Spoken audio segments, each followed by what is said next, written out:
Good evening and a warm welcome to yet another biography event. My name is Kai Bird and I'm the director of the Leon Levy Center for Biography, a wholly unique institution hosted by the Graduate Center of the City University of New York and founded by Shelby White and the Leon Levy Foundation in the year 2007. I want to thank Shelby for her steadfast support to the Biography Center. It is her vision that makes this program possible. While the Graduate Center now at CUNY is open for classes, we are not allowed to hold any public events in the auditoriums. So this autumn semester, all our Leon Levy events will be on Zoom. And we're not quite sure about what's going to take place in the spring. We may do a hybrid of in-person and Zoom events.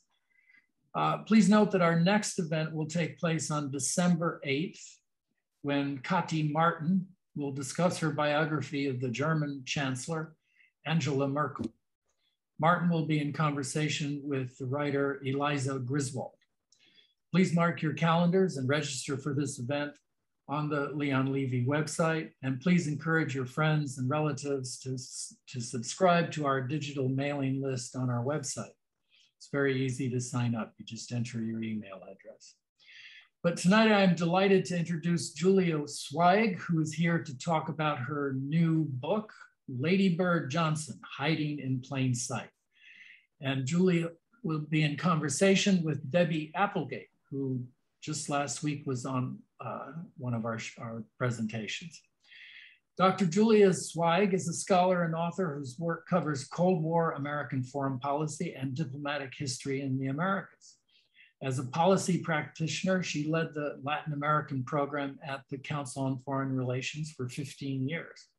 Her new book, Lady Bird Johnson, Hiding in Plain Sight, a New York Times bestseller, shifts Julia's focus to American history and politics.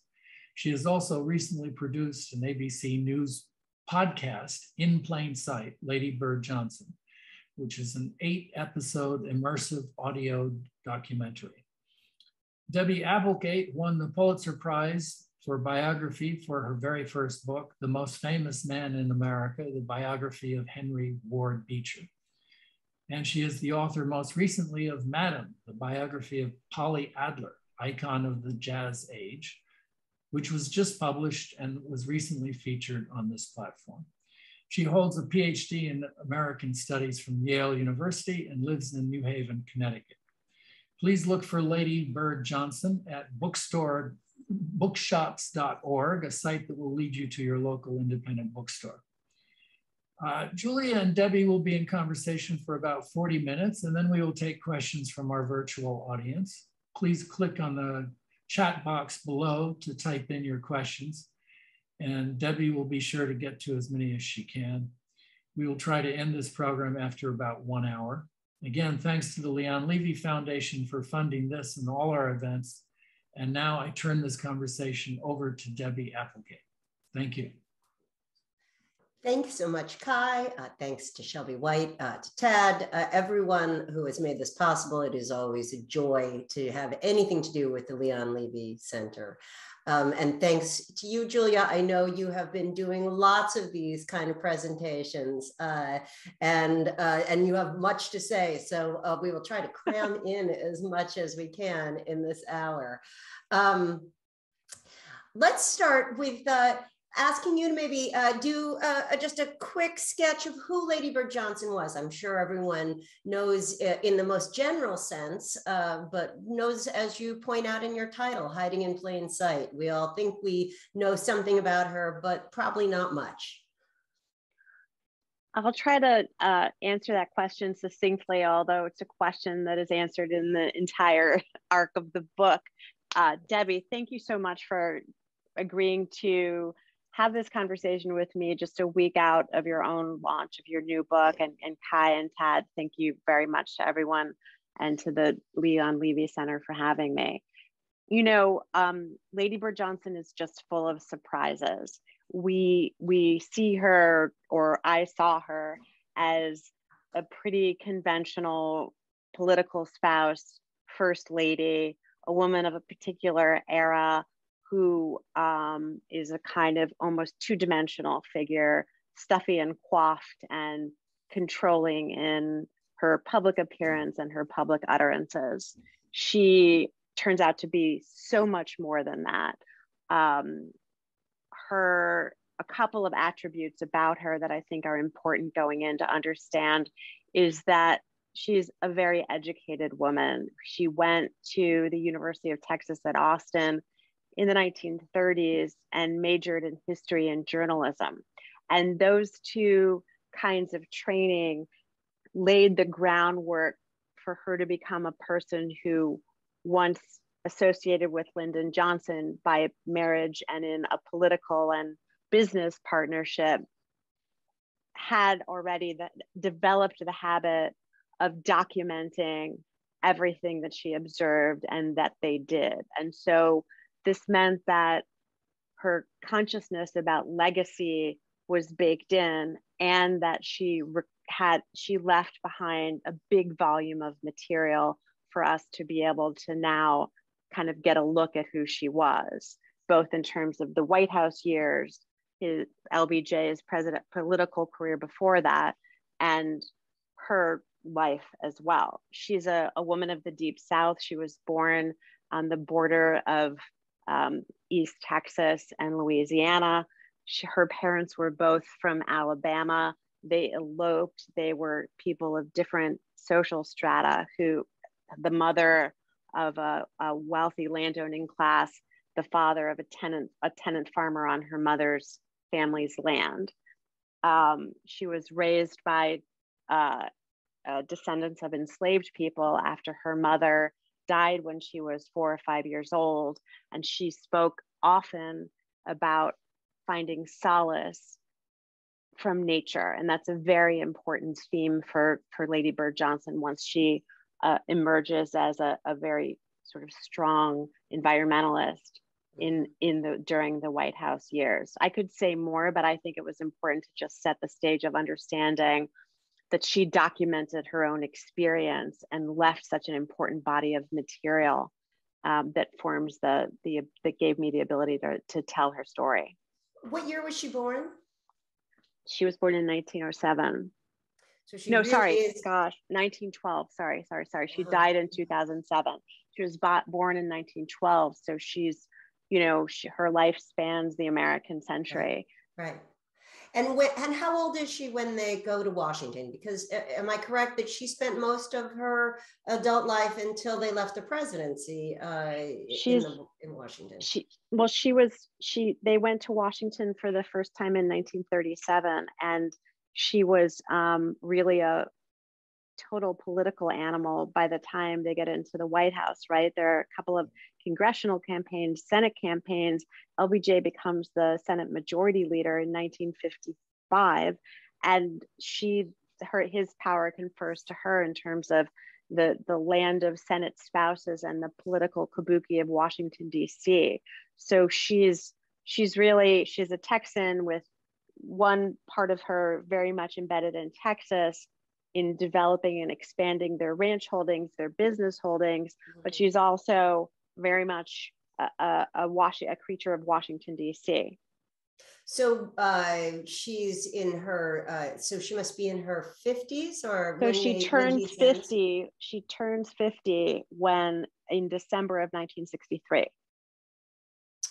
So she's well seasoned by the time. Very well seasoned. She's the daughter. She's the mother of 2 teenagers, one who's still in high school, the other who's doing her first year of college in November 1963 when she becomes First Lady. Quite well seasoned, and an incredible study of character.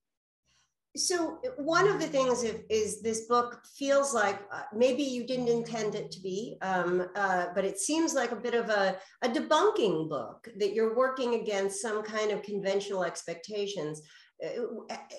So I guess my 2 questions. One is, where did you see as the conventional expectations? I'm a little young to have remembered them at the time from an actual generation. And of course, with the time passing, sometimes people just become flattened. So I know that there are strong opinions about her, but I don't know exactly how you would have been taking them. And then my second question is, why is it the only thing we all seem to know about her is this highway beautification project? So maybe those two questions go together. They do go together. I mean, the first question has to do with her having kind of receded from the story. Like, what is the story that I was trying to debunk?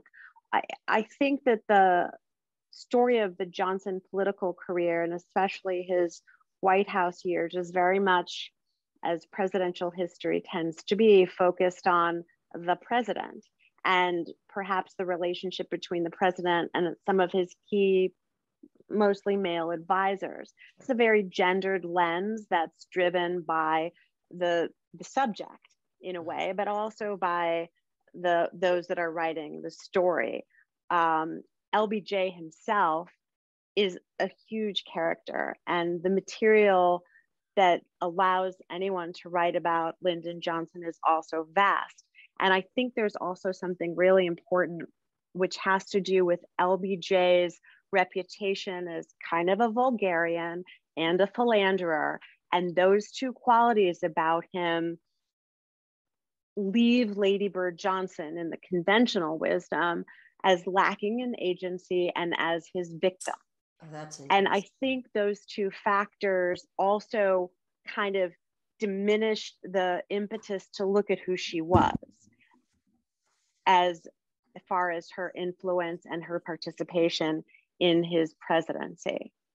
So his shadow is even bigger because, in fact, we do have some opinions about their marriage, unlike a lot. We do. We assume that, she was a victim and she was his doormat, and therefore she must not have been very important to him. I mean, that's the I think the conventional wisdom, and it's kind of baked in, with some exceptions, to a lot of the history that's written about LBJ, where he treated her badly, and sort of that's that. Yeah.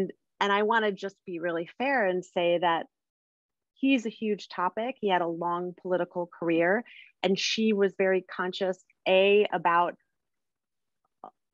prioritizing him and the legacy and documentation of his presidency when she was so involved in creating the LBJ library.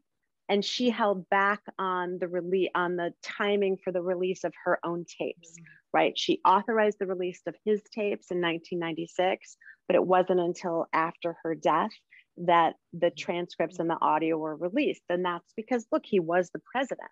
So she had something to do with not getting too far out in front, not revealing how extensive her involvement was until much later than LBJ's own story was told. And now I can imagine there are easy explanations for that. He's the president. Her life has been devoted to some extent in terms of shaping his career. But was there something more there? Did it feel like she didn't want the extent of her help to be known because it would have undercut him in some manner, or would have, or was it just straightforward? A good consigliere doesn't step out front. I think that's the latter. I mean, she had also no need for credit in real time. She was this kind of incredibly egoless person who was very confident, even though she talked a lot about not being ready for the role and expressed certain hesitation. I think, she was his number one advisor, whom he trusted most of everybody. And I think she just was happy to wait for, as a historian herself, she kind of understood that eventually, with the breadcrumbs she left behind, the story would be told. And she was confident with that. Oh, that's interesting. Well, it makes me wonder, and I'm sure this is a shaping comparison, the comparison to Jackie Kennedy. She too had a husband who was a philanderer, and she too had a role to play in his presidency, although it sounds like not nearly as great a role. And yet she gets to be more of her own person somehow. Now, is there some reason for that? I mean, we know the glamour. Maybe that's enough to explain it. I mean, there's the glamour and the youth, and Lady Bird was of a different generation, and she was from the South, and she spoke with that thick accent. So there's the kind of cultural derision that was embedded in the way that the Kennedys were contrasted to the Johnsons, or the Johnsons to the Kennedys. Mm-hmm. Being from the South, I think, was just created a different set of expectations. Lady Bird understood that entirely, and she knew that she would have to take her time, that she could never stand in Jackie's shoes. That was liberating for her, in fact. I want to go back, though, to your question about why is it that the only thing we know about Lady Bird Johnson is highway beautification. And again, it's hard to kind of go backwards in time and really know the answer to why this two-dimensionality has been so persistent with her.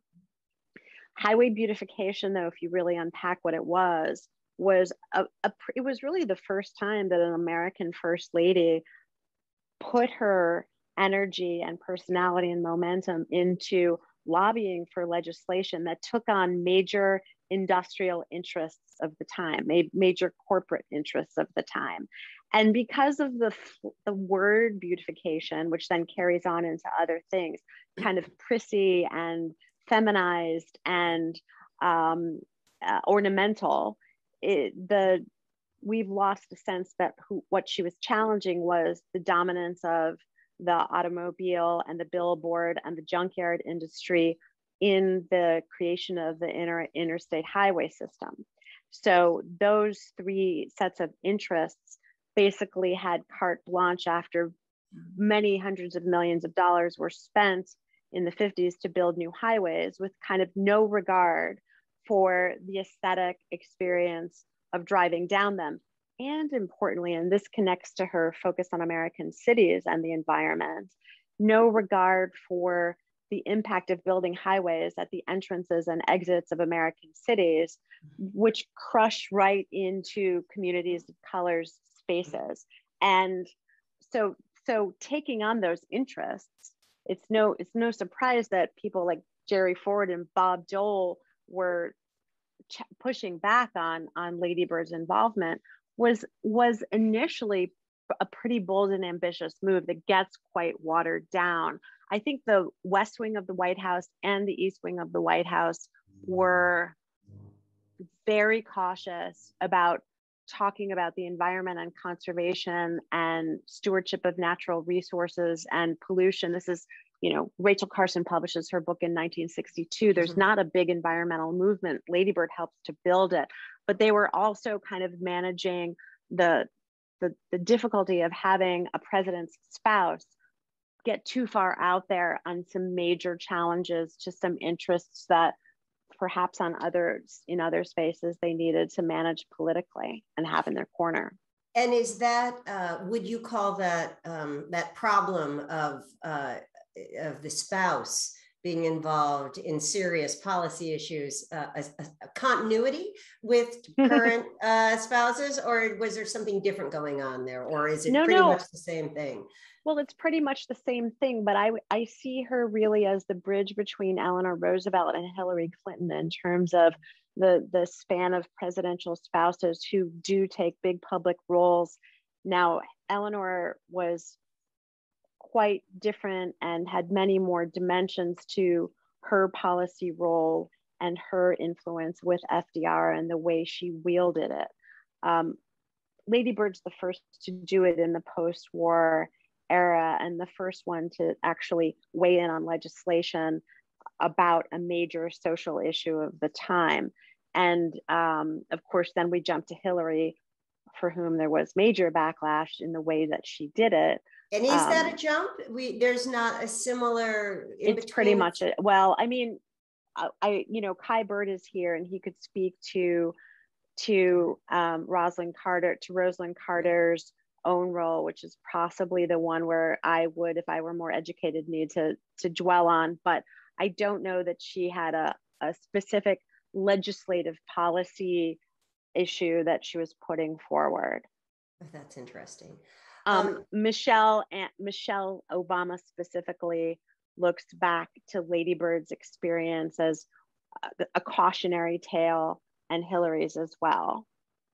So did Lady Bird, so talk a little bit about, well, I guess so many questions. I'm overwhelmed with questions. I have them written up, but now in my mind is going racing with all the things you have to say. Let's talk a little bit first about sources. And because one of the things obviously that must have drawn you to this project is the availability of a whole cache of fabulous news sources. And then of course that must have shaped a lot of these choices that we're talking about. And I personally am a research addict. So this is always the part I like to talk about. Well, I mean, I am a person who thrives on finding unexcavated archival material. I mean, that's what's the core of the work of the biographer, or excavated, unexcavated, partially excavated. But the thing that I wasn't searching to write a story about Lady Bird Johnson or a biography about Lady Bird Johnson. When I pivoted away from writing about diplomatic history and foreign policy, I wanted to write broadly about women and power. I had no idea that Lady Bird had left this vast body of material behind. And it was generally not part of most of the Johnson history that's been written. And even though she had, and the main piece of that is the 123 hours of audio tapes that she recorded while she was in the White House.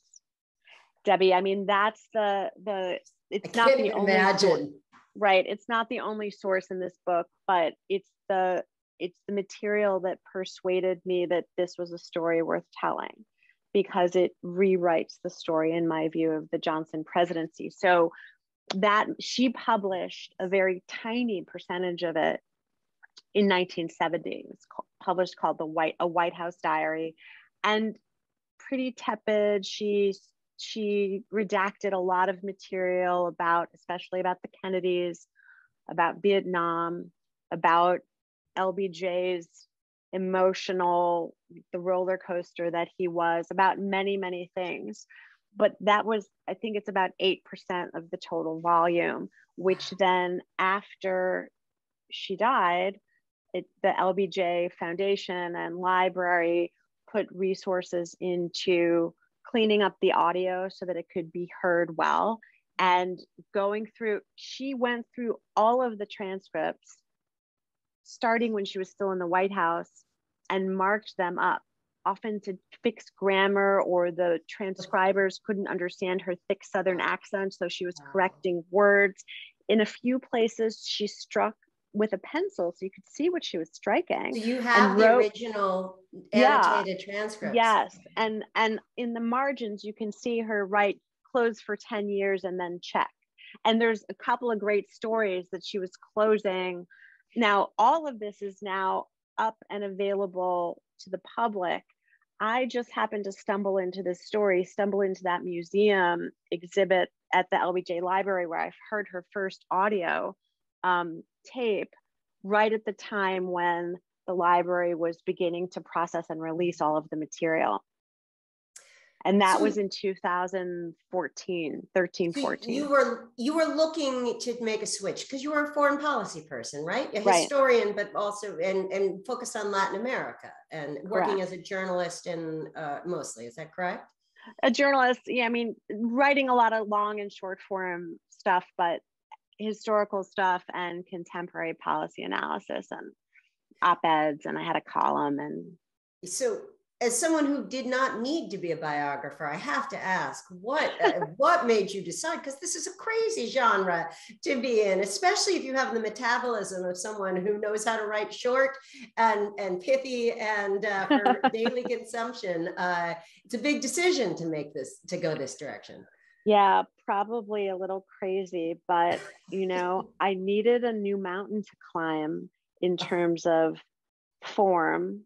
And I needed to teach myself something new in terms of content. And I wanted to find, I had been writing about and traveling to Latin America for my entire professional life. And I wanted a way to to participate as a public intellectual in the discussion about American politics and history, and not just Latin American politics and history. And Latin America, in the hierarchy of important issues in American foreign policy, it's sort of at the bottom. And I felt I needed to just make a pivot.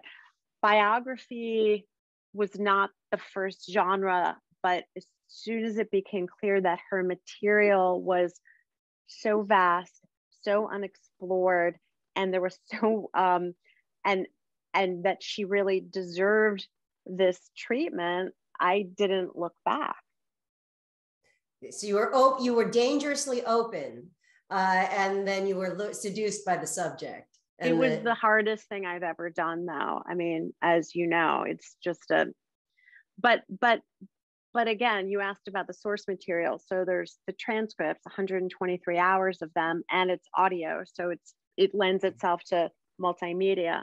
But then also in various archives, and not just the LBJ library around the country, there's just a lot of material that allowed me to take a look at what we think of, for example, as beautification, and unpack it and discover that it's about something much deeper, which is desegregating access to nature in American cities, which was trying to wed civil rights and social justice and the war on poverty and environmentalism in the framing of the major Johnson policy agendas together. She was grappling with the interconnectedness of access to healthcare and transportation and decent housing and jobs and green space. And it was all under this rubric of beautification, but it was actually this very ambitious vision by the time she left the White House. So all of that, to me, kept me very stimulated, because I learned so much that I didn't know before, not just about her, but about those themes. So it sounds like much of the records, the bulk of the things that you found that were exciting and new to start with, were focused on his presidency, the period of his presidency. Is that correct? Well, I had to make a decision about how to limit myself, because I could have written, the book is cradle to grave, but the predominant focus is on the presidency, because I mean, that's what interested me. I think that's what interests readers. And that's when she really becomes her fully realized self as partner and political animal and strategist. And of course, anyone who's doing a cradle to grave biography, or even anyone who's really doing a biographical study, there is I don't know, it's not an obligation, it's an expectation that you're going to speak to the origins of what made that person extraordinary. How was that created? Right. And she's clearly someone, I don't mean to cast aspersions on other women of her generation, but she clearly stands head and shoulders in many ways above many women of her time, in her intelligence, discipline, her savvy, her understanding of power, and her ambition. She's clearly a hugely ambitious person, which of course is one of the great tensions of her persona, that is just so not known, as we were saying at the beginning, not known about her. Where do you see, in your mind, after all this time, where do you see the origins of that? Well, this is where the complexity of Lyndon Johnson himself comes into play. And you're right to speak about her ambition and her vision. I personally believe that it's actually her marriage and partnership with LBJ that laid the groundwork for the person that she became by the time they got to the White House. It's true, and maybe that's why I didn't spend so much time on her early childhood. Losing her mother was important. Being raised in the Deep South certainly shaped her perspective on the importance of leveling the racial playing field. Her early education in Texas was important, but it was really the fact that Lyndon Johnson saw her and appreciated that brain and understood how much he would be able to do with her as his spouse and partner, that as she said, Lyndon stretched me. And so you think about LBJ as this, sort of Southern sexist, vulgarian, philandering, retro man, but in fact, he empowered her and gave her so much space. I mean, it was through a combination of him needing her very much, demanding very much of her. I'm not saying it was always easy, but especially as they were New Deal Democrats themselves, and they had sort of come up in the FDR years, and his first big job was in Texas, working for a WPA, an FDR project, was running the youth education and employment program in Texas during the FDR years. I'm saying this because by the time they get to the White House in the 60s, they see it as their calling to complete what FDR started. And she, and I say they because she very much shared this idea that racial justice and economic opportunity had to be their focus. That's fascinating. And that comes out of her partnership with LBJ. She becomes who she is because of the opportunity that being married to him presented. How many women in the 1950s and 60s get to really have a seat at the table, at high table, the way she did?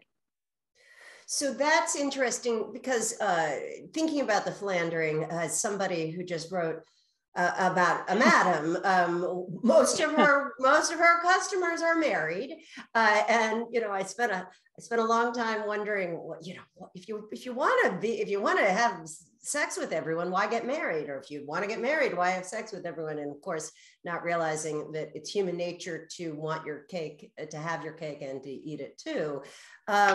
But it seemed to me that her attitude about those sorts of aspects of her marriage was perhaps conventional, but I'm not sure. But what sounds different is precisely his attitude about her gifts, not the attitudes about what their life would be like in terms of sexual prerogatives. Is that correct? Correct. I think he felt, as many men of his era, especially people who were hungry for status and standing and power, and Washington, D.C., at least. I mean, your madam is in New York, but same idea. That was his entitlement. And in a way, it was separate from all of the multiple layers and dimensions of his marriage to her, right? That was sex.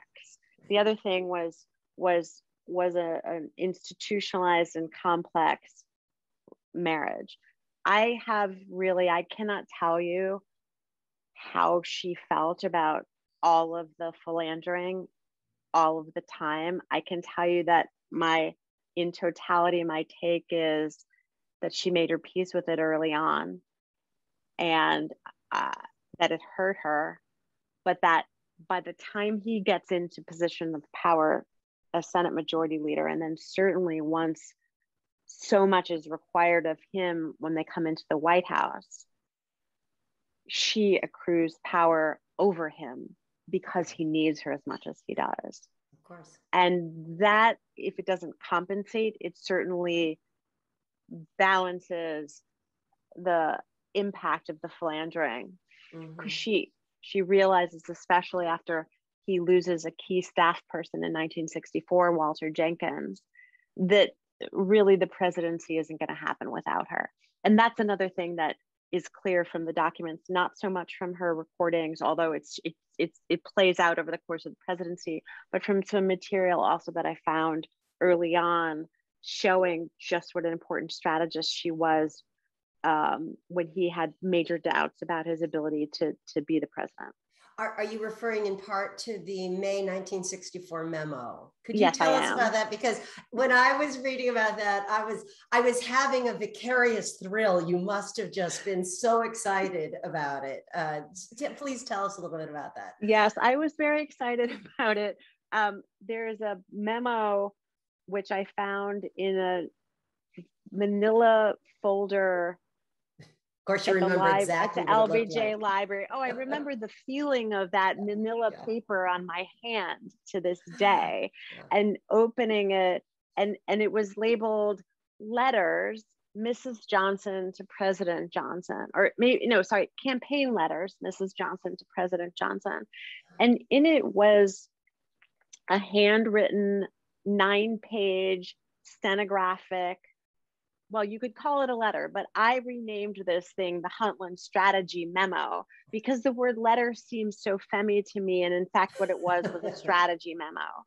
And it was written on May 14th, 1964, at a time when they'd been in the White House for 4 months, excuse me. And Lady Bird and Lyndon are looking ahead to the election at the end of 1964. McNamara, the Secretary of Defense, is pushing, as is the rest of the Kennedy War Council, for escalating in Vietnam. The civil rights legislation is stuck in the Senate.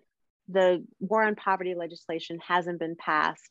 And they're looking ahead, and Lyndon in particular, wondering whether he really wants to face, not running so much, but what if I run and win? How am I going to keep the country together? And he asks her to, and I love the fact that she tells us in her accounting of this that he has a very bad toothache. And the toothache is such a great metaphor because it's real, but it's, oh boy, he's in pain. As a biographer, I'm sure you just were like, how convenient. Thank you. It's so good. Thank you so much for the toothache. And that's one of the wonderful things, is that she gives so much great detail.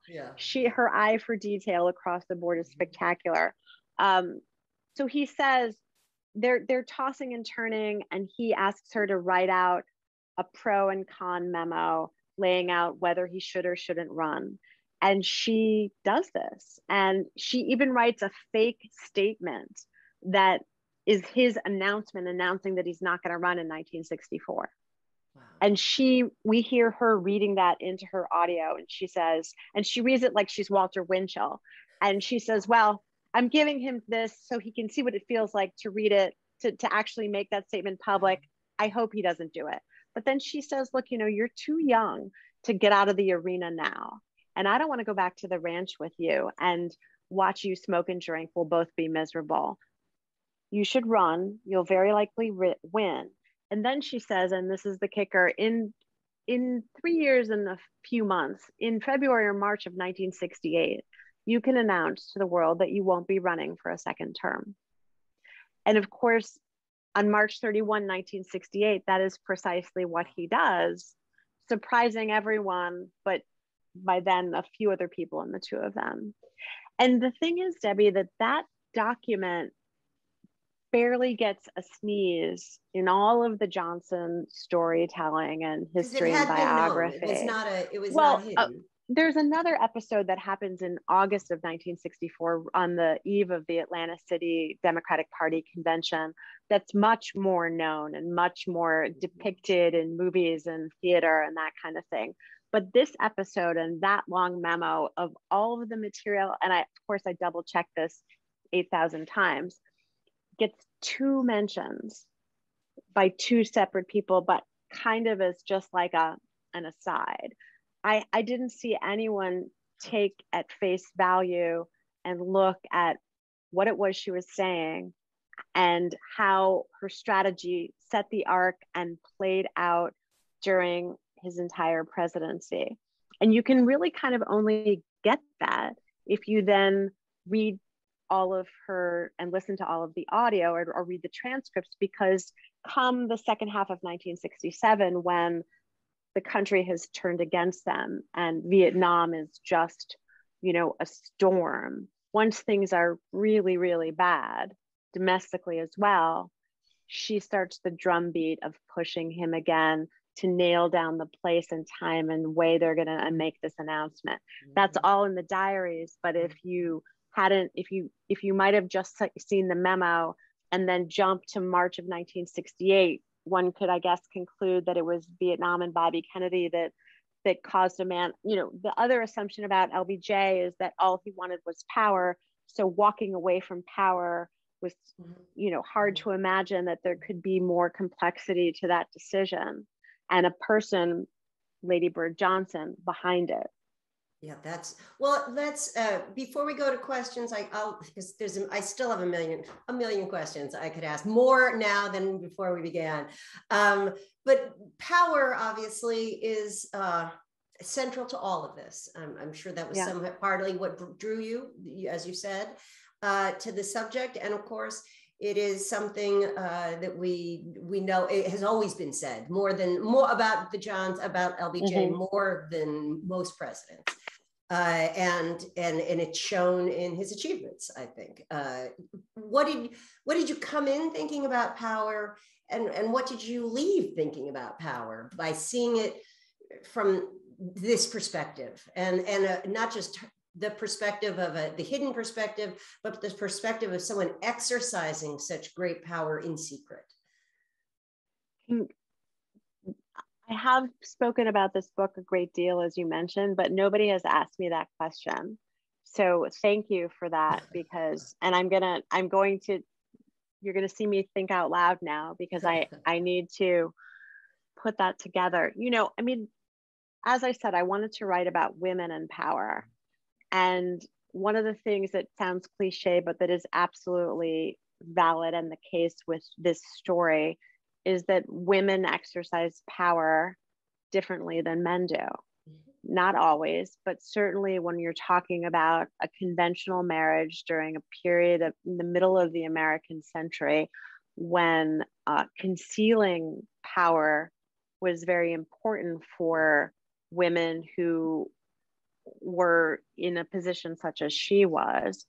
What I discovered was the layers in which that she used to exercise it. And I go back to her awareness of her power and influence. She would sound like a very modest person, but her awareness by documenting her story and her influence, number one. Number two, by stating so much about how LBJ depended on her, not just emotionally, but as consigliere. And then there's other ways that are pretty not surprising, right? I live in Washington, D.C., and I spend a lot of time thinking about the White House and the American presidency. And one of the things that Lady Bird did that is done is she figured out that the source of power for herself and for her husband, was both inside of the government and outside of the government. So just looking at the ways that she, for example, used the platform of the East Wing to elevate the policy agenda of the West Wing, the way that she brought in outsiders, philanthropists, environmentalists. This might be called soft power, although I hate this term. I think that she had a kind of 360 political awareness of interest groups and actors, and knew how to, and this is a very Johnsonian skill, she had big tent politics instincts. And is it easier to exercise big tent politics and that kind of larger social interactive vision of how different factions work if you're working not as the figurehead? Is there something to be said about that? Yes, I think there is. And I think that goes to also the importance of her innovation in kind of strategically and actively knitting together the East Wing and the West Wing's political operation, precisely because she could deploy in so many different ways that he couldn't. And especially as Vietnam escalated and the protest movement increased, you know, she could sort of create some space that allowed that, you know, she could buy him some time, buy some good press. She had, you know, here's where the euphemism of even her name, Ladybird, with her project beautification, gives this kind of ornamental softness to an otherwise, you know, very controversial presidency. We're going to move on to some of the questions now, because time is fleeting. And of course, a couple of the questions have to deal with, as you can imagine, the decision to enter into the Johnson world when, of course, Robert Caro's 3-volume biography of Johnson is an iconic work of both biography and history and a study of power. What was it like to decide you were going to move into a sphere with a very large footprint already, and was it helpful? I mean, in the way you thought things? That is the question that I guess I should anticipate and did. Of course, especially in this crowd. Well, look, you know, I think that the writing of history is iterative, and that Caro's enormous body of work set the table in many ways for what I was able to do. I am extremely grateful, of course, that he was so steeped in one approach to the Johnson story that he just didn't yet get to the material that I stumbled upon. So, you know, he opened a door and I walked through it. I think I really believe that. And I'm very inspired by how meticulous and how turning over every stone his approach is to telling the Johnson story. I mean, I couldn't have done what I did without all of the work, not just of Caro, I would say of Robert Dallek, whose work on Johnson is extremely important, of Beschloss. There's many, many people that have written about Lyndon Johnson, and I don't think that it's a club that is closed. And I did want to be a member of that club. And this isn't just a story about Lady Bird Johnson, it's a story about the Johnson presidency and about Lyndon Johnson, and somebody in the future.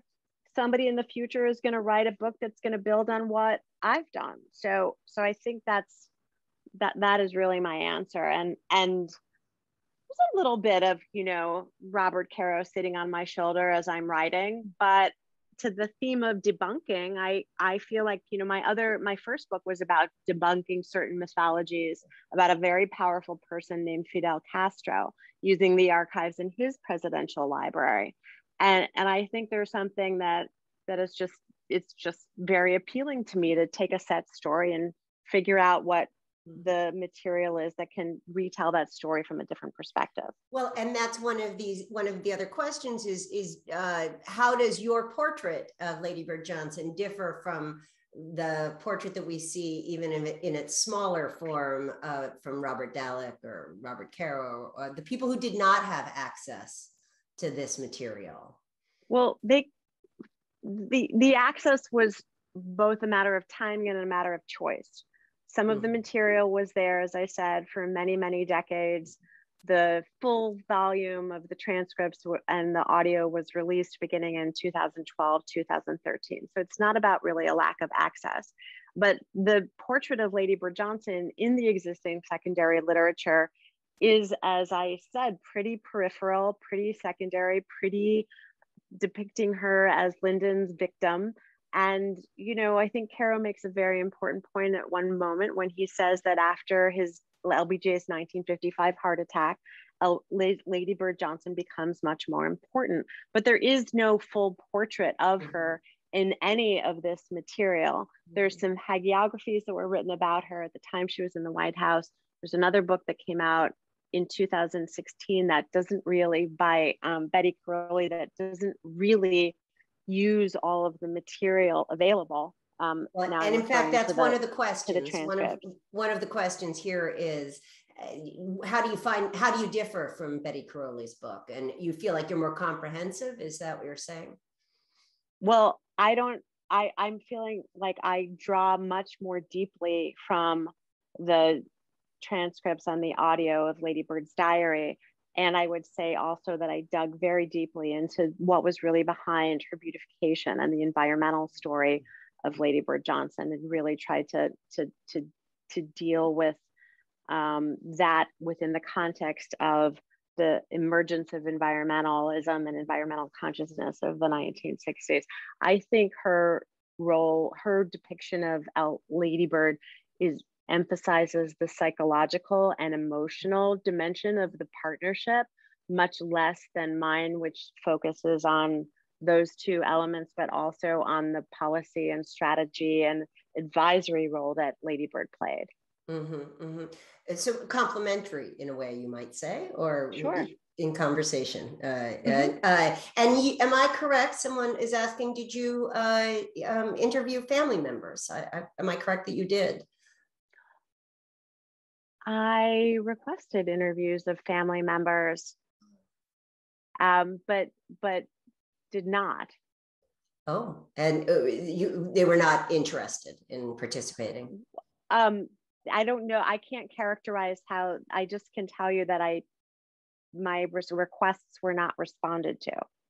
Mm-hmm. Mm-hmm. That's interesting. That's always family members.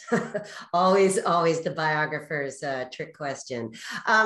So here's a more specific historical question from Josiah Daniel. What role did Lady Bird play in the disputed Texas senatorial primary runoff election in the late summer and September of 1948? This is that when LBJ won, the LBJ won when Supreme Court Justice Hugo Black issued a stay of the federal court special master's examination of ballot box 13 in, let me just make sure I'm reading this, it's a long question and it's quite specific, in ballot box in Jim Wells County. So it's the dispute, maybe you could sum up the question so that we understand the answer. This was a disputed election that LBJ winds up winning by virtue of a decision by Hugo Black, puts him into the Senate. The answer is, I do not know what role, if any, Lady Bird Johnson played in that. Well, he has a follow-up, this okay. Questioner. Maybe he knows the answer.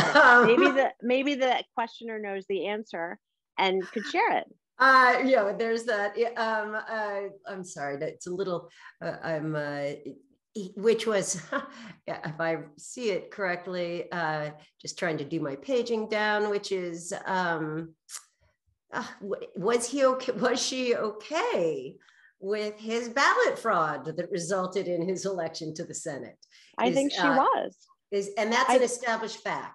That's yes, that is an established fact. And I think she was okay. I think Lady Bird, when I talk about their partnership, mm-hmm. I'm talking about their full partnership.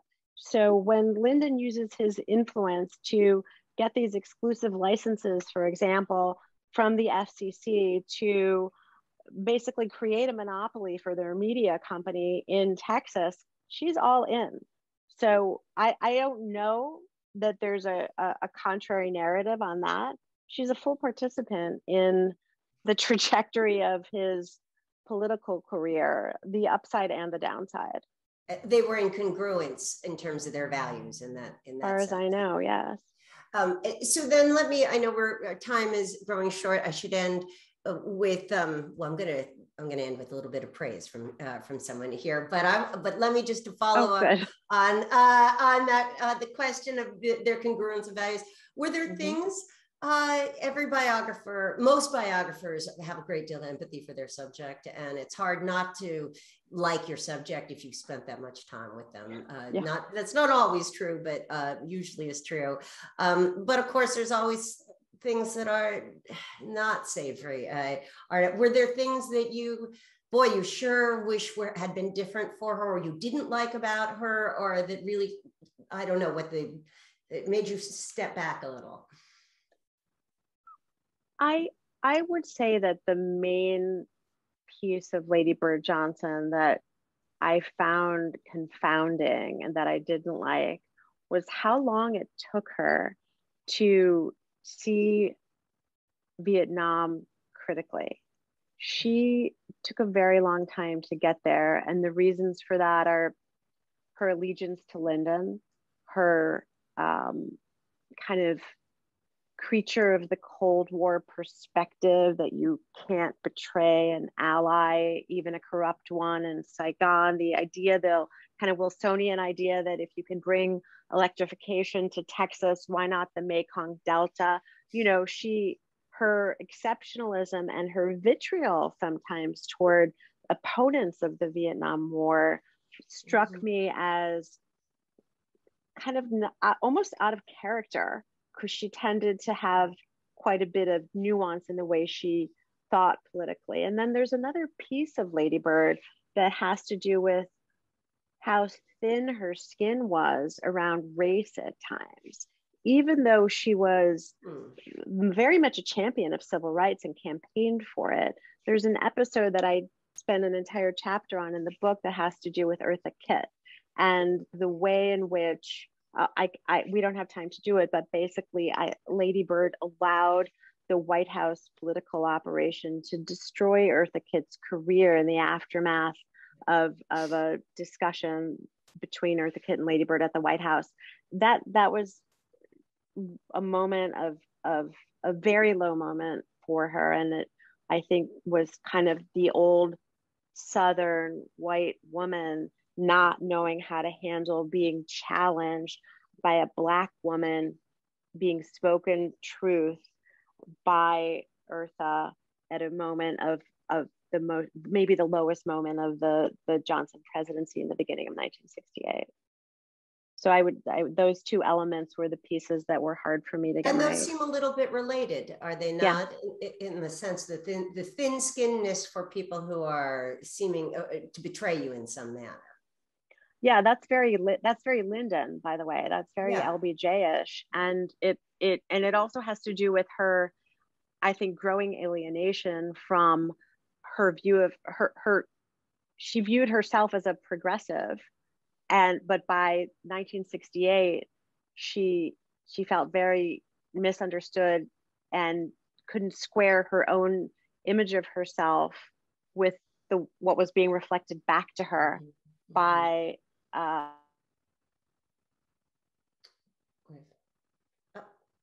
Sorry, I missed the last thing. You froze up just in the last one. That was reflected back to her. She couldn't square her image of herself as a progressive, as a social progressive, with the opposition that was being reflected back to her by 1968. That there was just an incredible discord, disconnect, and it's one of the reasons why she was so eager to get out of Washington, in addition to wanting LBJ to stay alive after the presidency. And I'm sure that was true for a lot of people of her generation, a lot of liberals of her generation. Absolutely. Well, I want to. I'm very disappointed that the hour is over, because it's a fantastic book. It is right here. It's a great book. It deserves every accolade it gets. I urge everyone to buy it or read it. You could either one.